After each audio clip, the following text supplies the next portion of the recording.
హన్మకొండ జిల్లా కమలాపూర్లో దొంగతనాలకు పాల్పడుతున్న ప్రశాంత్ అనే వ్యక్తిని పోలీసులు అరెస్ట్ చేశారు. వంగపల్లి గ్రామంలో గర్భిణీపై దాడి చేసి మెడలోడి పుస్తల తాడు చోరీ చేసి పరారయ్యాడు. కమలాపూర్ మండలంలో పోలీసులు వాహన తనిఖీలు చేస్తుండగా అతన్ని పట్టుకుని విచారించారు. పలు దొంగతనాలకు పాల్పడినట్లు నిందితుడు విచారణలో అంగీకరించాడని ఏసీపీ ప్రశాంత్ రెడ్డి తెలిపారు. అతని వద్ద నుంచి సుమారు 7.5 లక్షల విలువైన 8 తులాల బంగారం స్వాధీనం చేసుకుని రిమాండ్కు తరలించినట్లు చెప్పారు.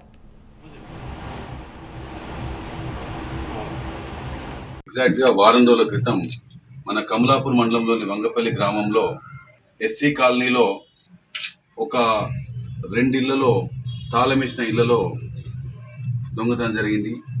అదే రీతిన అదే కాలనీలో నివసిస్తున్న ఒక గృహిణి 7 నెలల గర్భవతి తన తల్లిగారింటికి వచ్చింది. ఆ ఇంటికి వచ్చిన అమ్మాయిని ఒంటరిగా ఉన్న చూసేసి అదే అదనుగా భావించి చిలువేరు ప్రశాంత్ అనే అదే ఊరికి సంబంధించిన వ్యక్తి ఆ అమ్మాయిని అత్యంత పాశవికంగా దాడి చేసేసి ఆమె మెడలో ఉన్న 3 తులాల పుస్తల తాడును దొంగిలించుకెళ్ళాడు. అదే రీతిన అదే రోజు ఇంకొక 2 ఇళ్లలో తాళాలు వేసిన వీళ్ళు గమనించేసి ఆ ఇళ్లలోకి వెళ్ళి కూడా 2 ఇళ్లలో కలిపి 5 తులాల విలువైన బంగారు వస్తువుల్ని ఎత్తుకెళ్ళాడు. ఈ విషయంలో ఆ అమ్మాయికి చాలా దారుణంగా దెబ్బలు తాకాయి.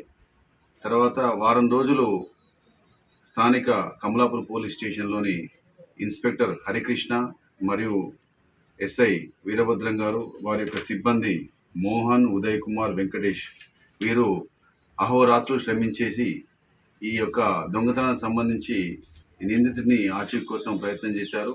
చివరికి ఈరోజు మధ్యాహ్నం పూట అతడు కమలాపూర్ బస్ స్టాండ్లో వాహన తనిఖీ చేస్తుండగా అతను పట్టుకోవడం జరిగింది. ఎగ్జాక్ట్గా వారం రోజుల క్రితం